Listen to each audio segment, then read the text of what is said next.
भद्रं करिष्यसि तवेत्तत्सत्यमङ्गिरा।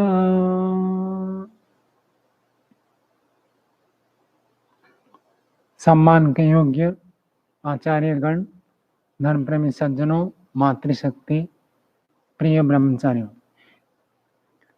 संसार में हमें मनुष्य का जन्म मिला है और इस मनुष्य जन्म में कुछ विशेष उपलब्धि होती है जो अन्यों को उपलब्धि नहीं होती है।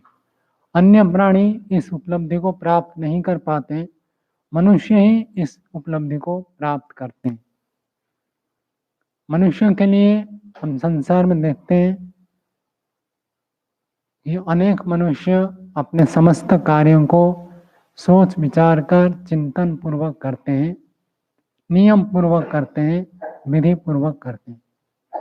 और कुछ लोग ऐसे होते हैं जो अपने कार्यों को विचार पूर्वक नहीं करते हैं, जैसे मन में आया वैसे करते हैं। तो संसार के लोगों ने इनको दो विभाग किया। एक व्यक्ति को कहते हैं पंडित और दूसरे व्यक्ति को कहते हैं मूर्ख। तो हमें पंडित बनना चाहिए, मूर्ख नहीं बनना चाहिए। तो पंडित कौन है और मूर्ख कौन है, इसके बारे में आज थोड़ा हम विचार करते हैं। पंडित किसको कहा जाता है? महाभारत में एक श्लोक आता है, पठकाः पाठकाश्चैव, पठकाः पाठकाश्चैव ये च अन्ये शास्त्रचिन्तकाः सर्वे व्यसनिनो मूर्खाः यह क्रियावान स पंडितः। कह दिया जो पठका पढ़ने वाले और पाठकाश्च जो पढ़ाने वाले हैं, और आगे कहा ये च शास्त्र चिंतका सर्वे व्यसनिनो मूर्खाः। अब आपको अटपटा लगता होगा, जो पढ़ने वाले हैं और जो पढ़ाने वाले हैं और जो शास्त्र का चिंतन मनन करते हैं, उन सबको कह दिया ये सारे मूर्ख हैं। पठका पढ़ने वाले, शास्त्रों को हम पढ़ते हैं। पहले तो शास्त्र क्या होता है? शासो अनुशिष्टो धातु से स्टन प्रत्यय करते हैं, शिष्यते अननयति शास्त्रम। जिसके द्वारा शासन किया जाता है उसको शास्त्र कहते हैं। अर्थात जिसके द्वारा अनुशासन में हम रहते हैं उसको कहा जाता है शास्त्र। लेकिन उसके साथ और एक विशेषण लगा दिया कि कोई भी हो तो उसको शास्त्र नहीं कहेंगे। कोई भी व्यक्ति कुछ भी नियम लगा देता है, कुछ भी नियम लिख देता है, तो उसको शास्त्र नहीं कहेंगे। तो किसको कहेंगे? कहते वेद मूलकम। जो वेद मूलक हो उसको हम शास्त्र कहते हैं। हमारे भारतीय संस्कृति में, परंपरा में ये आरंभ से ही रहा। सभी ऋषि मुनि वेद को प्रमाण मानते हैं। आप 6 को 6 दर्शन देखेंगे, सब जगह पर आपको मिलेगा कि वेद को प्रमाण मानते हैं। तो ये परंपरा है। तो शास्त्र उसको कहते हैं। किसको कहते हैं? जो वेद के अनुकूल हो, वेद के अनुकूल हो, वेद के जो नियम, वेद के सिद्धांत, वेद के अनुशासन, वेद के विचार, उनके अनुकूल जो होता है उसको शास्त्र कहते हैं। वो हमारे शासन करते हैं, नियम करते हैं। तो हम उन्हीं शास्त्रों को हम पढ़ते हैं और उन्हीं शास्त्रों को हम पढ़ाते हैं। और कहते हैं जो पढ़ते हैं और पढ़ाते नहीं, लेकिन शास्त्र का चिंतन करते हैं। चिंतन करने का क्या अर्थ होगा? क्या अर्थ होगा सिद्धांत? चिंतन मतलब विचार करना। जिति स्मृत्याम, जो शास्त्र में जो बातें लिखा है उन्हीं को स्मरण करके, मतलब एक तो सीधा पढ़ना और पढ़ाना, जैसे आप लोग व्याकरण पढ़ते हैं, उपनिषद पढ़ते हैं, चरक संहिता पढ़ते हैं, वो तो सीधा पुस्तक को पढ़ते हैं। यानी अभी जो हमारा उपदेश चल रहा है इसको हम पठन पाठन नहीं कहते, ये उपदेश है। या शास्त्र का हम कुछ चिंतन मनन करते हैं, शंका समाधान, वो पठन पाठन में आएगा, चिंतन में आएगा। किस में आएगा? चिंतन में आएगा। वो चिंतन चल रहा है, विचार चल रहा है। तो पढ़ने वाले, पढ़ाने वाले और जो शास्त्र का चिंतन करते हैं, इस प्रकार के जो प्रवृत्त होते हैं, कहते हैं सर्वे व्यसनिनो मूर्खा। व्यसन किसको कहते हैं? विशाल जी बताओ, व्यसन किसको कहते हैं? नशा। केवल नशा को ही व्यसन कहेंगे? हाँ, तो व्यसन किसको कहेंगे? क्या नाम? सुरेंद्र जी बताओ। योग दर्शन किसने पढ़ा? हाँ बोलो आप।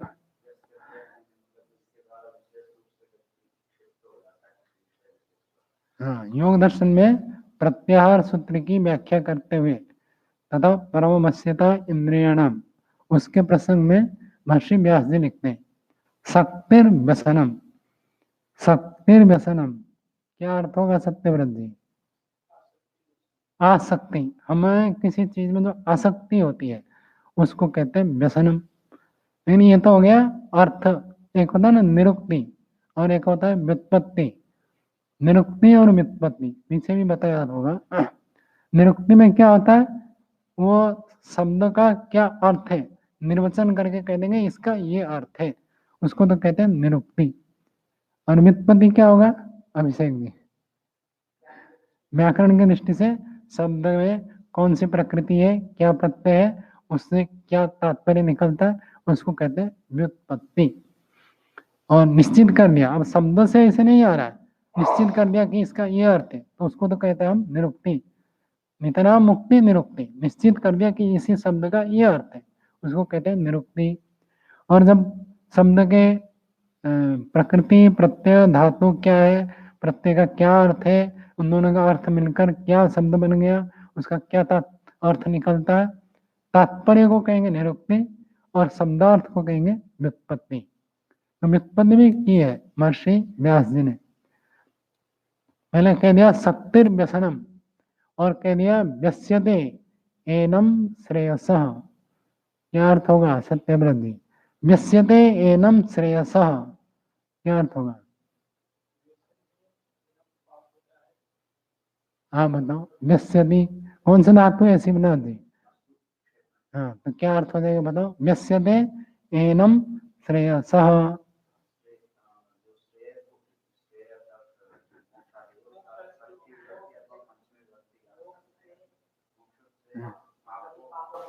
हाँ, मोक्ष से अर्थात कल्याण से। श्रेय का अर्थ कल्याण होता है। श्रेयस एनम, एनम का क्या अर्थ है? नहीं मैं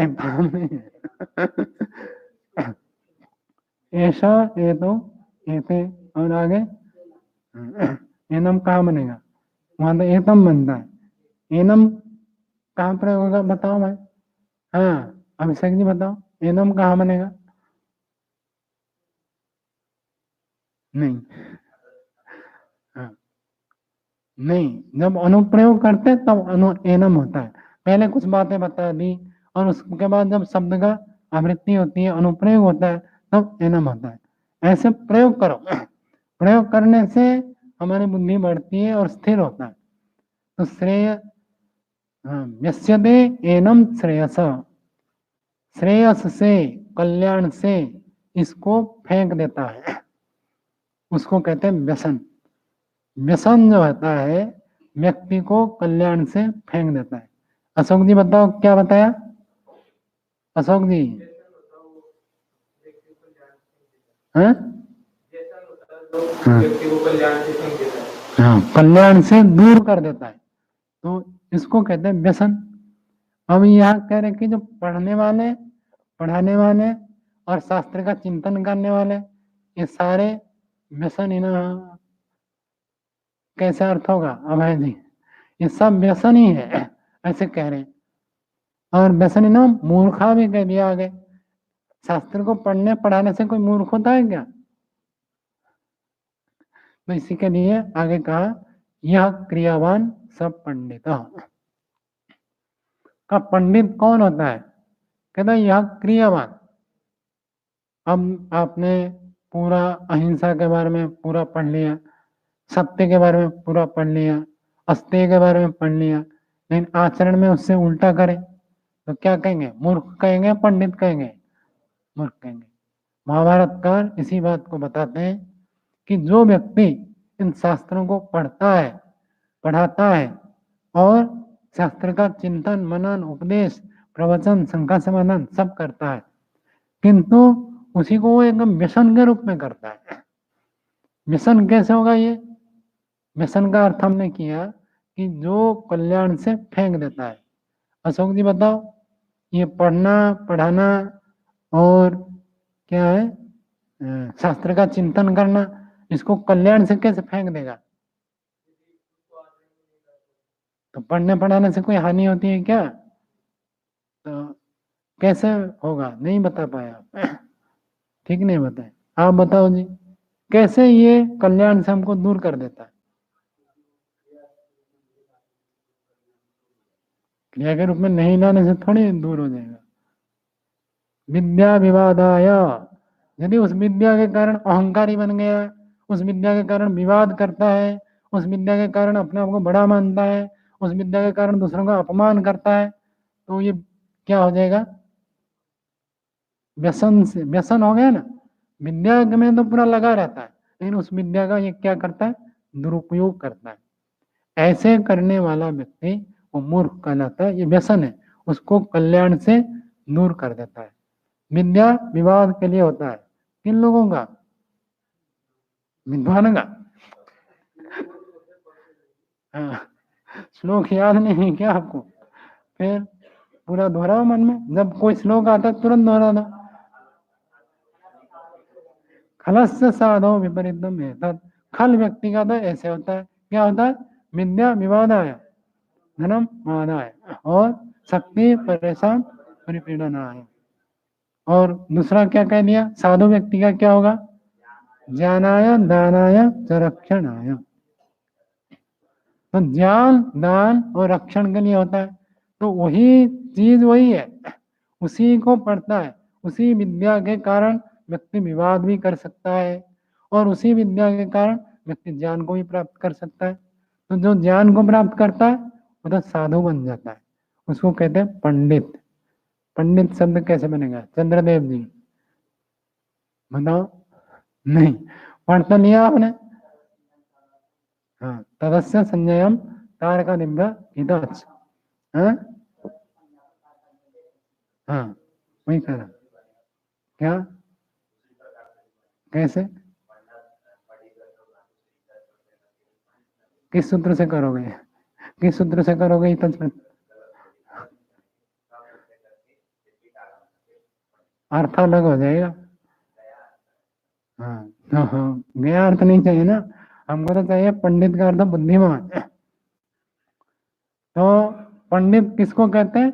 जिसका पंडा संजय, जैसे उसमें उदाहरण दिया, तारका संजते अस्य नवसा तारकितम नभः, पुष्पाणि संजातानि अस्य वृक्षस्य पुष्पितः वृक्ष।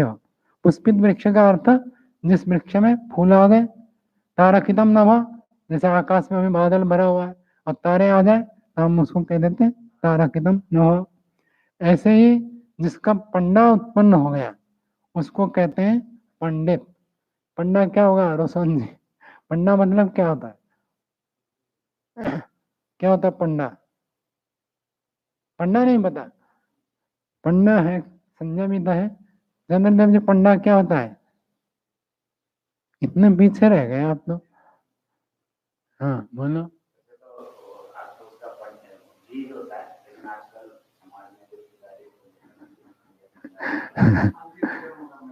हाँ,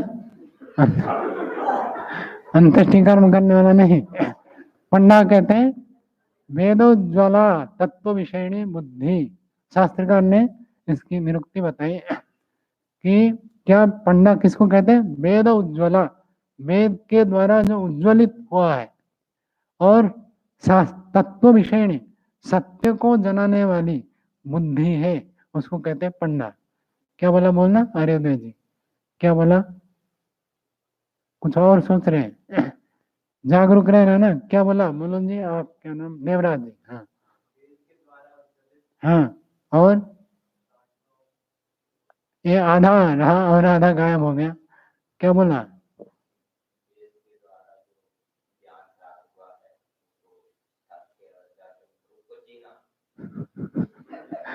आपका जीना हमेशा हो जाता है। सचिन जी बताओ। हाँ, और दूसरी बात। हाँ, तत्व विषयणी बुद्धि, सत्य विषय वाली जो बुद्धि है उसको कहते हैं पढ़ना। बोलो रोशन जी, 9 बातें बताई, क्या क्या बताया? हाँ, और दूसरी बात। हाँ, सत्य, तत्व विषयणी, तत्व विषय वाली बुद्धि अर्थात सत्य जिसका विषय है, ऐसे को कहते हैं पंडित। कोई व्यक्ति ज्यादा चतुर है, अपने पास दिमाग है, चोर के पास दिमाग है या नहीं है? खूब है। पकड़ा जाए तो मार खाएगा, फिर भी वो कितने सतर्क से सावधानी से कर देता है। तो इतनी बुद्धि हो तब तक करता है। लेकिन वो तत्व विषयणी नहीं है, उनमें तत्व नहीं है। क्या तत्व नहीं है उसमें? विवेक नहीं। क्या विवेक नहीं है, जैसे बता। हानि लाभ को देख नहीं पा रहा है, क्या हानिकारक है क्या लाभदायक है वो देख नहीं पा रहा है। तत्व विषय न होने से उसको पंडित नहीं कह सकते। बुद्धि तो भले है, तो बुद्धि होने मात्र से पंडित नहीं कहेंगे। समझ में आया सुरेंद्र जी? तो बुद्धि विद्यमान है, इतने मात्र से कोई पंडित नहीं बन जाता है। कैसी बुद्धि होनी चाहिए? हाँ, वेद के अनुकूल होना चाहिए, पहली बात। दूसरा है तत्वों को समझने वाली बुद्धि होनी चाहिए, तत्वों को जानने वाली, सत्य को स्वीकार करने वाली बुद्धि होनी चाहिए। कहते हैं ना भाई, सारी बातें तो समझ में आती है लेकिन करते वही उल्टा।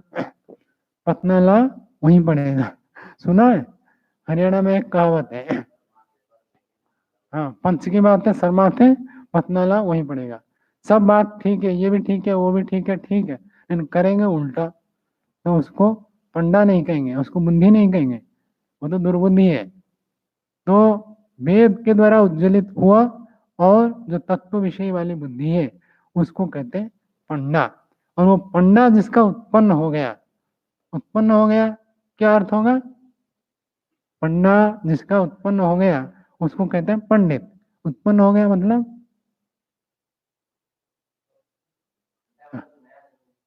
नया जन्म लिया। आप तो कुछ बहुत शिथिल हो भाई। क्या नाम, प्रणाम जी बताना। पंडा उत्पन्न हो गया मतलब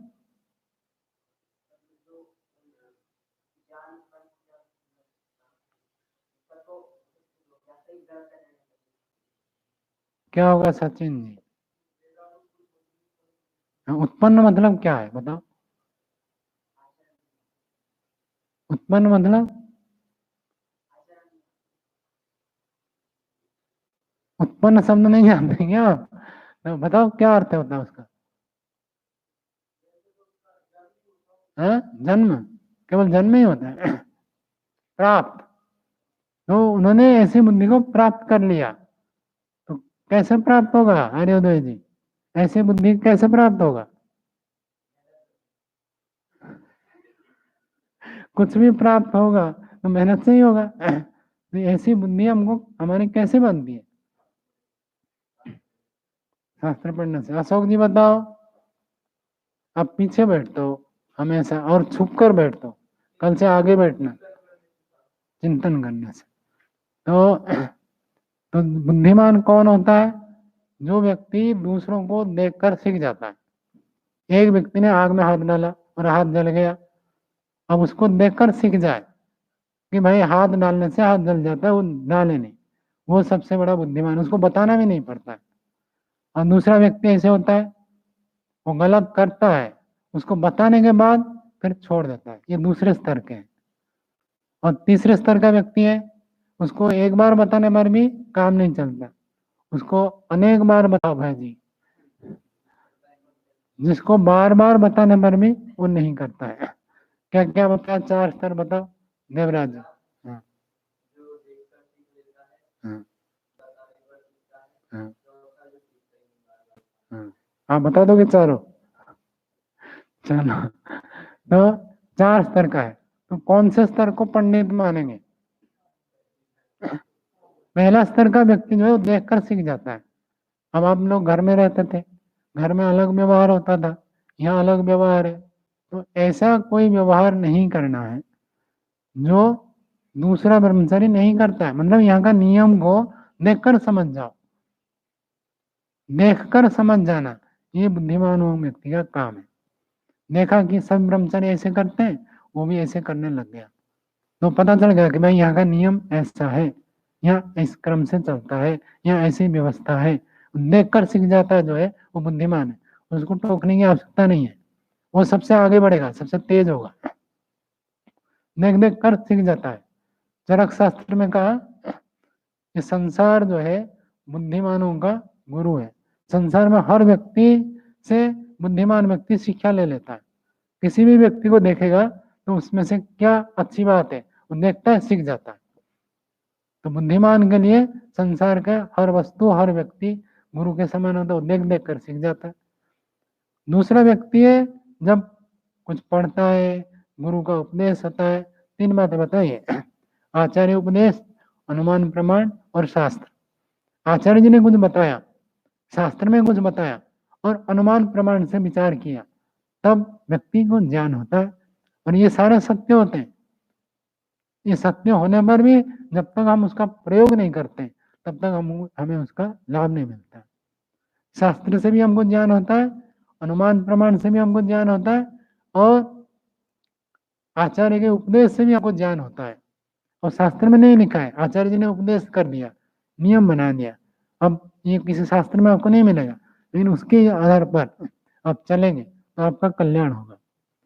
तो महाभारतकार कहते हैं जो क्रियावान है वो पंडित है, जो पढ़ता है वो पंडित नहीं है, जो पढ़ाता है वो पंडित नहीं है, जो शास्त्र का चिंतन करता है वो पंडित नहीं है।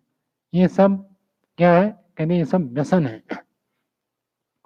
शास्त्रों को पढ़ने, जैसे किसी को रसगुल्ला खाने में बड़ा आनंद आता है, ऐसे ही किसी को शास्त्र पढ़ने से बड़ा आनंद आता है।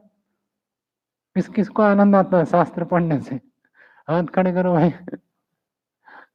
बाकियों को नहीं आता है। शास्त्रों को पढ़ने से, और शास्त्रों का जो आनंद है ना वो चखने से पता चलेगा ना, उसमें थोड़े प्रवेश करोगे तब पता चलेगा। सुख पता है, महर्षि दयानंद जी ऋग्वेदादि भाष्य भूमिका में लिखते हैं, संसार के बड़े से जो बड़ा सुख है, मतलब लाखपति, करोड़पति, अरबपति, खरबपति व्यक्ति जो भोग साधन से सुख को प्राप्त करते हैं, ये सुख जो होता है, कहते विद्या प्राप्ति के सुख के ये हजारवें भाग से भी एक भाग नहीं है। कौन सा सुख श्रेष्ठ बताया? विद्या प्राप्ति का सुख, लेकिन वो चस्का लगना चाहिए। एक बार चस्का लग जाए ना फिर छोड़ नहीं सकते आप, वो आना चाहिए।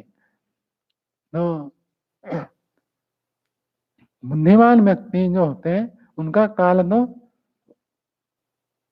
इसी में व्यतीत होता है। किसमें? काव्य शास्त्र विनोदेन काल गच्छति धीमता। धीमान जो होते हैं, बुद्धिमान होते हैं, उनका समय तो विद्या में जाता है। तो विद्या प्राप्त करने में बहुत बड़ा सुख है, लेकिन महाभारतकार उससे भी थोड़ा और आगे बढ़कर कहते हैं केवल विद्या प्राप्ति करने तक नहीं है। यदि हम विद्या को प्राप्त करते हैं और हमारे जीवन में नहीं है, आचरण में नहीं है, तो वो सबको उन्होंने कह दिया सर्वे व्यसनिनो मूर्खा। ये विद्या पठन पाठन केवल व्यसन हो जाएगा।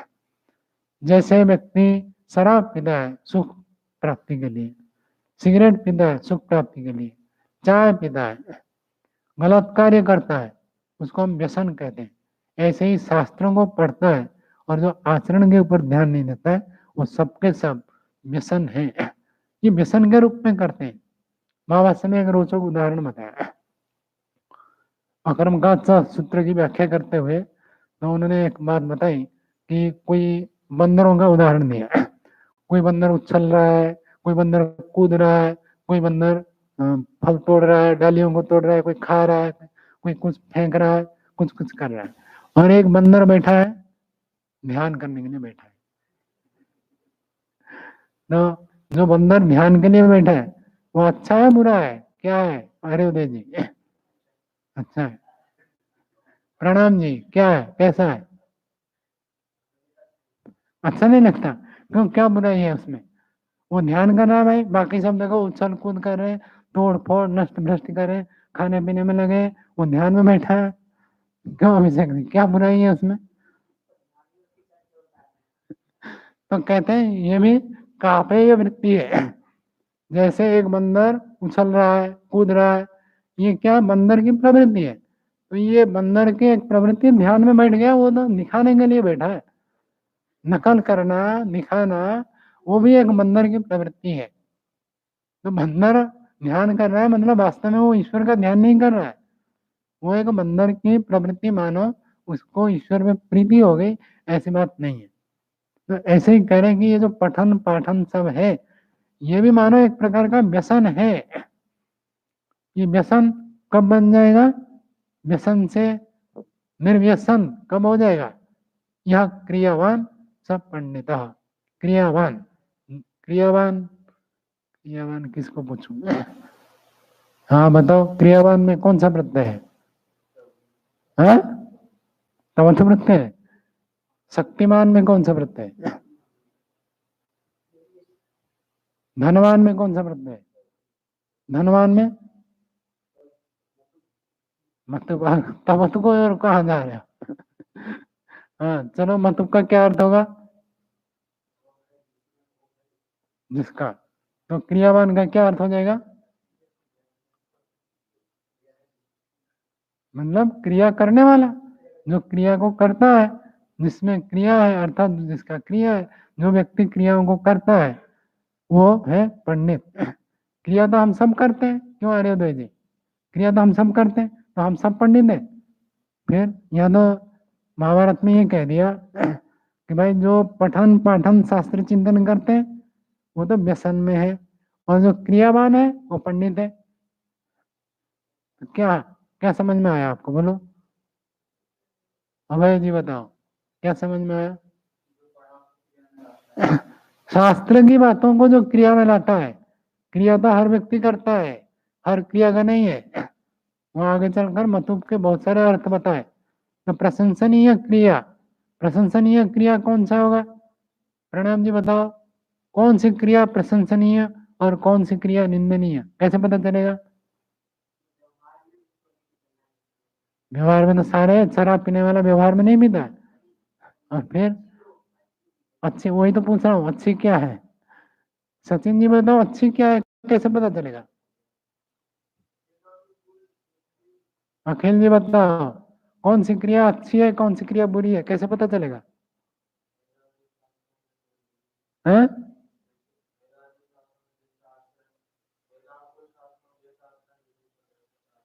हाँ अशोक जी बताओ, कौन सी क्रिया अच्छी है? सब पकड़ लिया। ठीक है। तो शास्त्र के अनुकूल जो होता है वो अच्छा है, और जो बात शास्त्र में लिखा नहीं है वो अच्छी क्रिया है, नहीं है? क्यों भाई, आप लोगों को कुछ समझ में आ रहा है, नहीं आ रहा है? आ रहा है? कुछ समझ में आ रही बात है? तो अच्छी क्रिया कौन सी है बताओ, कौन सी क्रिया अच्छी है, कौन सी क्रिया बुरी है? हाँ आप बताओ भाई, आप तो छूट रहे हो। शास्त्र के अनुकूल, और केवल शास्त्र, जो शास्त्र में लिखा नहीं है, शास्त्र में कहीं नहीं लिखा पंखा चलाओ, तो फिर ब्रह्मचारियों के लिए कौन सी क्रिया अच्छी है, कौन सी क्रिया बुरी है? नवराज जी बताओ। शास्त्र में नहीं लिखा पंखा चलाना, फिर पंखा चलाओगे नहीं चलाओगे? हाँ पीछे कौन है वो, महेश्वरानंद जी बताओ, कौन सी क्रिया अच्छी है, कौन सी क्रिया बुरी है, कैसे पता चलेगा? आप ब्रह्मचारी है तो आप कुछ क्रिया करते हैं, तो कौन सी क्रिया करनी है, कौन सी क्रिया नहीं करनी है? अच्छी कौन सी अच्छी है ये बताओ? जो जो करता है वो उसका अच्छा ही मानना है। अरे नहीं है, जिसमें दूसरों की हानि नहीं होती। और आप लोग गलती करते हैं, मैं डांट लगाता हूँ, और डांट लगाने से आप लोगों को दुख होता है, तो ये क्रिया अच्छी है बुरी है? आप तो दुखी हो गए। क्यों अभय जी, कौन सी क्रिया अच्छी है? हमें अर्थ दूसरों सुख। गुरुकुल के ब्रह्मचारी के लिए कौन सी क्रिया अच्छी है, वो कौन बताएगा? हाँ आप बताओ। और आचार्य के नियमों का पालन करना, बस ये बात है। आचार्य की आज्ञा को पालन करना, आचार्य ने जैसे कहा वैसे करना, ये है अच्छी क्रिया। और आचार्य जी ने जैसे कहा उसके उल्टे करना, ये कौन सी क्रिया होगी? आचार्य के अनुकूल करना है, विपरीत करना है, क्या करना है? हमें कम समझ में आ रहा, आप बताओ भाई, आप तो थोड़े बड़े हो। आचार्य जी ने जैसे कहा उसके अनुकूल करना है, प्रतिकूल करना है? अनुकूल करना। प्रतिकूल क्यों नहीं करना है, बताओ, क्यों नहीं करना है सिद्धार्थ जी? आचार्य जी ने जैसे कहा उसके विपरीत नहीं करना है, क्यों नहीं करना है? उसमें हमारी हानि है। क्यों अशोक जी, ऐसे लगता है आपको? हंसते क्यों आप लोग, हैं? लगता है। और कौन? अखिल जी, कैसे लगता है? आचार्य जी की इच्छा के चले गए तो लाभ होगा, और उससे विपरीत चलेंगे तो हानि होगी। ऐसे लगता है, नहीं लगता आपको? लगता है। सचिन जी, ऐसे ही लगता है। तो नियम है गुरुकुल में, और ये बात शास्त्र में भी लिखा है। व्यवहार भानु में महर्षि दयानंद जी ने लिखा है, आचार्य जिससे प्रसन्न हो ऐसे आचरण करे। कौन करेगा ऐसा आचरण? अरे जी, विद्यार्थी ब्रह्मचारी ऐसा आचरण करे जिससे आचार्य प्रसन्न हो। तो आपको ऐसा आचरण करना है जिससे आचार्य प्रसन्न हो। आचार्य जी ने जो नियम बनाया उसको कभी नहीं तोड़ना है। और हमें परेशानी हो तो क्या करेंगे? आचार्य जी ने नियम बनाया और उस नियम से हमें कुछ परेशानी होती है, कष्ट होता है, बाधा होती है, तो क्या करेंगे? नियम को तोड़ेंगे या नहीं तोड़ेंगे? देखो, इन्होंने सही उत्तर दे दिया। तो आपको कोई कष्ट हो, परेशानी हो, बाधा हो, तो ऐसे नहीं कि मुझे बाधा हो रही है तो मैं अपनी इच्छा से करूं। क्या करना है? आचार्य के सामने अपना जो भी अनुचित आपको कष्ट हो रहा है, अपने कष्ट को जाकर रखो आचार्य जी के सामने कि मुझे ये कष्ट हो रहा है, तो वो आपको बताएंगे। वो आपके हितैषी है। जो अपनी इच्छा से चलता है वो विशेष उन्नति को नहीं प्राप्त करता है, और जो आचार्य की इच्छा से चलता है उनको समर्पित रहता है। और आचार्य जी जो भी कहेंगे शास्त्र के अनुकूल ही कहेंगे। कोई शास्त्र के विपरीत हो तो ऐसे आचार्य के पास ही जाओ मत। जो आचार्य शास्त्र के विपरीत बताता है तो उसके पास क्यों जाना है?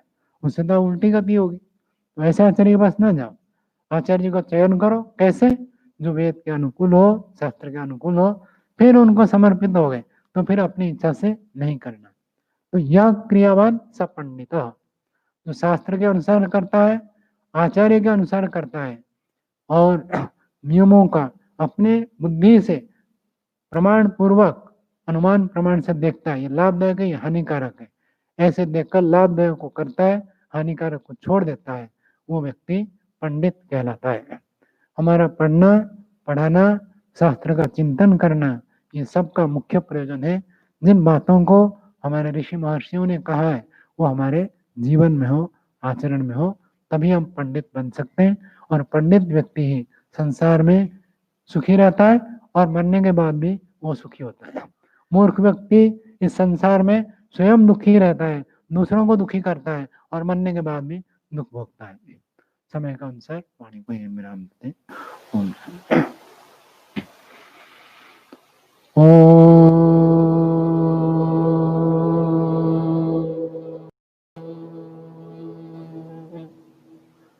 शांति शांति शांति।